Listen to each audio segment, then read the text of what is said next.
Hello and welcome to Diplomatic Passport on ZTN, a program where we give you daily updates, statistics, Zimbabwe's preparedness and the general response to the COVID-19 pandemic, along with regional and also global trends.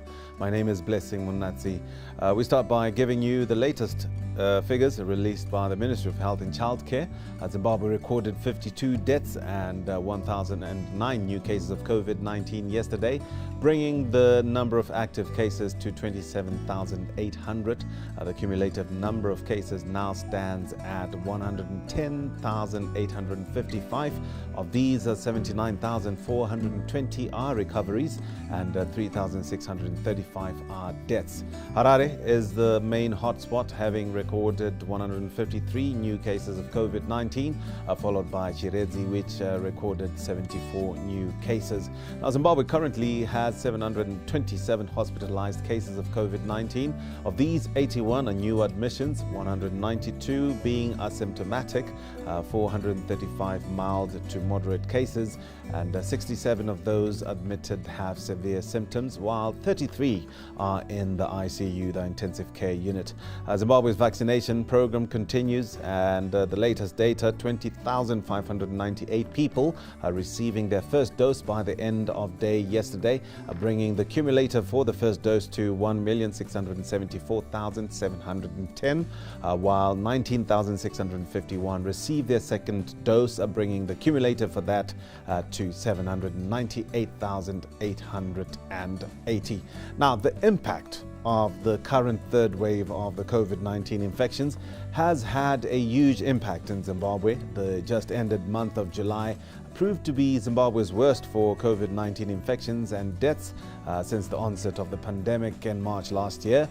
Close to 50% of those cumulative COVID-19 deaths documented so far we recorded in July. So 50% of those recorded in July, while the same month accounts for more than half of the cumulative infections. 3,635 people are dying from COVID-19 to date, and 1,743 of those were just in this month of July. That's about 48%. 110,855 infections have been recorded since March last year, with 58,996 of those recorded just in July. Now, authorities have already put in place measures to contain the third wave of infections, and today we are talking to people that have actually gone through the experience of contracting COVID-19. They are survivors, and I have one of them in studio this afternoon, Madeline Yohane. Madeline, thank you so much for joining us. You're welcome. Thank you. I also have on our virtual platforms Ruimbo Chakanyuka. Ruimbo, good afternoon. Afternoon, Blessing. How are you? Hello, Ruimbo. Can you hear me?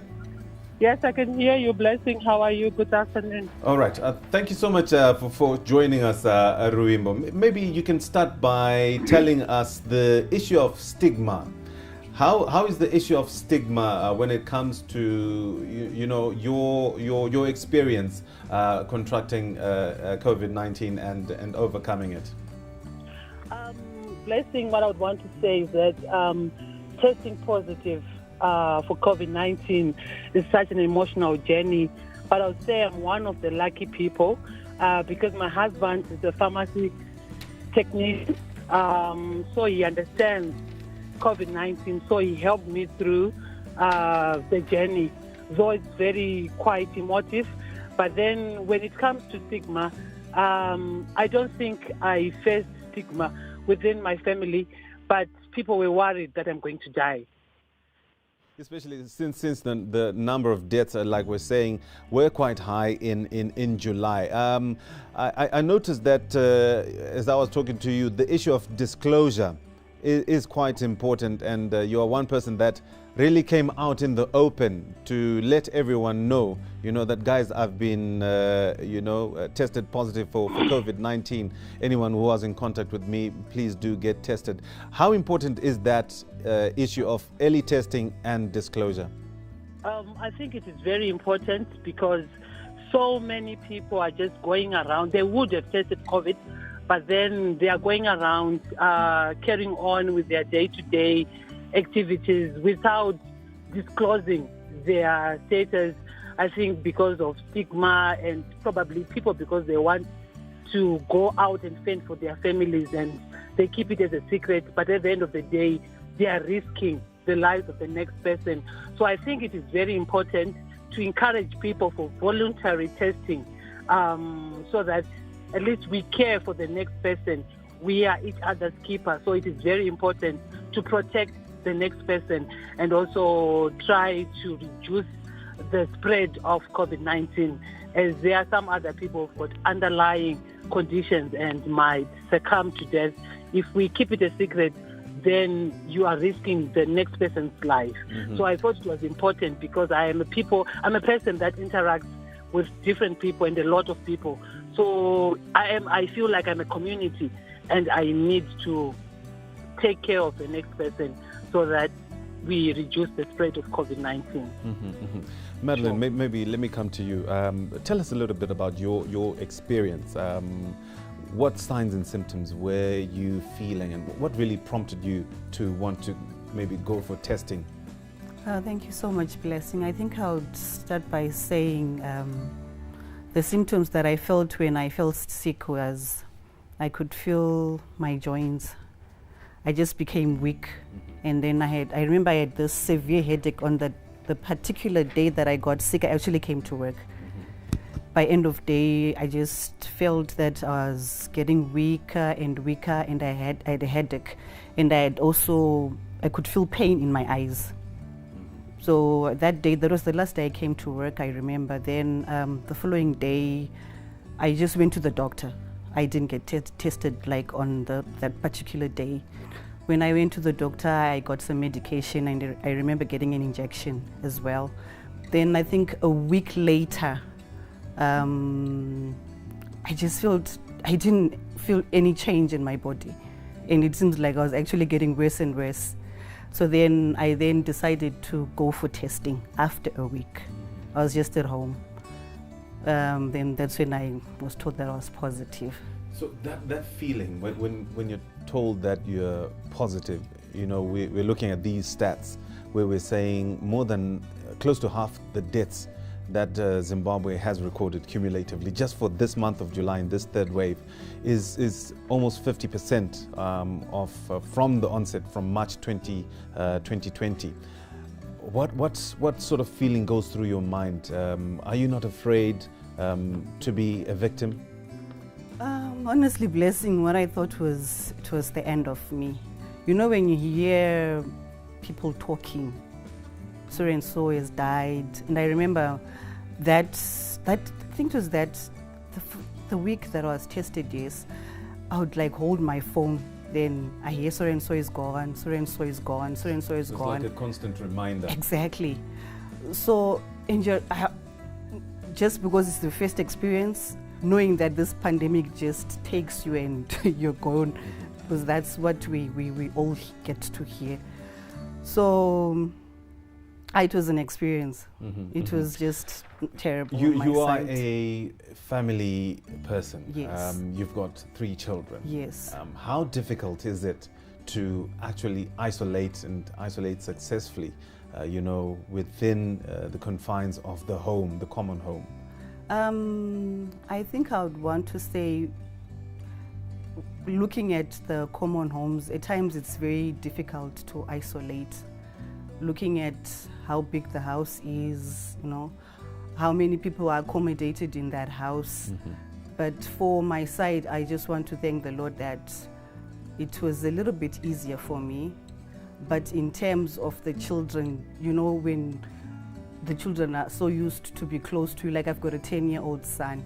He's used to sit on my laps, to give me a hug, to give me a kiss, something like that. It was, I would say it was a difficult time for my son, even for myself, because I'm attached to him. But for that time, it was just, you just open the door and say, "Hi, Mom," Pampacho, he wants to come, but it was impossible. And it was a very, very difficult time for for me, and I would also want to say even for my son. Yes.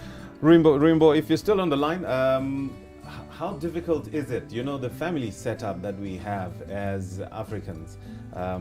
Normally when we hear someone is not well, we want to visit them. How was it for you during your isolation for your family and also for your relatives? Like I said before, Blessing, that it was quite an emotive journey for me, because I had my mother calling me if she can come and take care of me during this period. But you find that she's very old and she's got other underlying diseases, but she is worried that Ruimbo is going to die. So in turn, you know, you just have to tell her that I'm okay. I'm able to take care of myself and everything will be okay. And she'll be able to come to visit me, you know, after I would have tested negative. And now with the kids, just like Marilyn was saying, I've got 3 kids, very young. My oldest child is 8 years old.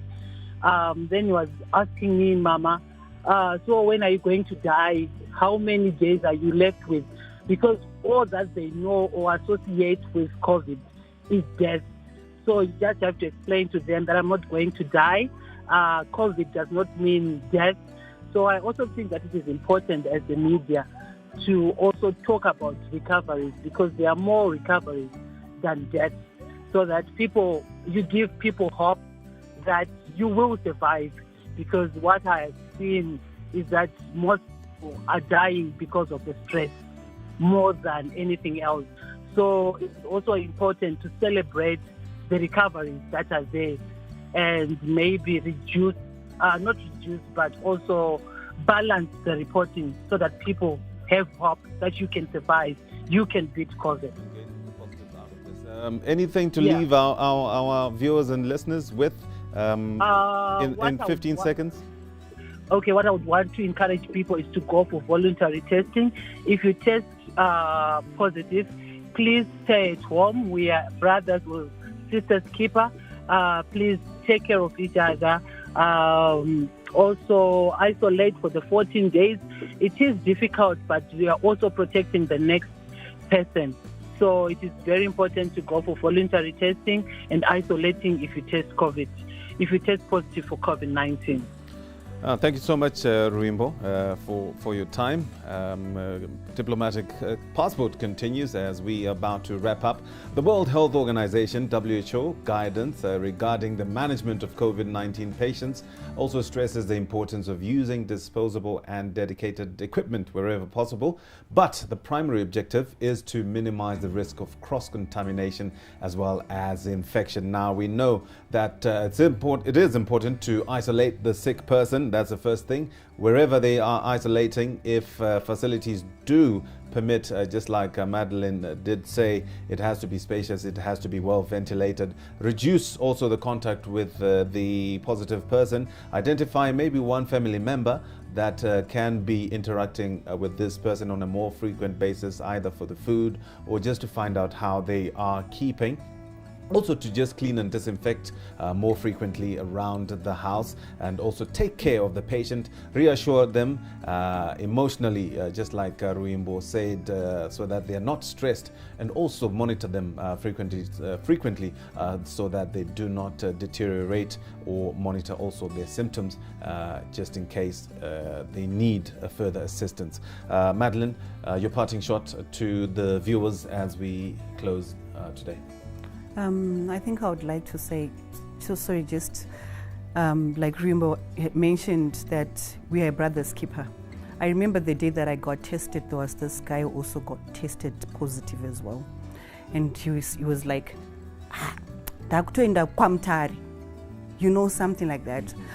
Just to realize that we have people like that, but singafungi about some other people. So I think let's be a brother's keeper. COVID is there, yes. Yes, it is real. And when you're tested positive, isolate for the sake of others as well, and for the sake of yourself. Madeline, thank you so much. Madeline Yohane and Ruimbo Chakanyuka, survivors of the COVID-19 pandemic. They gave us their personal experiences, and it is quite important that you also think of the next person. You might not have underlying conditions, but the next person that you're exposing may actually be at a much greater risk. They may be older, they may be diabetic, they may be hypertensive, and they have less chances if they contract the virus. So think about those people before you spread COVID-19. So if you do suspect that you have any symptoms, do self-isolate, do go for voluntary testing, just so you are sure and be your brother's keeper. A Diplomatic Passport comes to an end for today. We are back again tomorrow, same time. Do make a date with us, but remember to play your part. Do get vaccinated if you haven't. Maintain social distancing. Do mask up correctly and consistently, and also sanitize and wash your hands frequently. My name is Blessing Munatsi. It has been an absolute pleasure. We're back again tomorrow. Goodbye.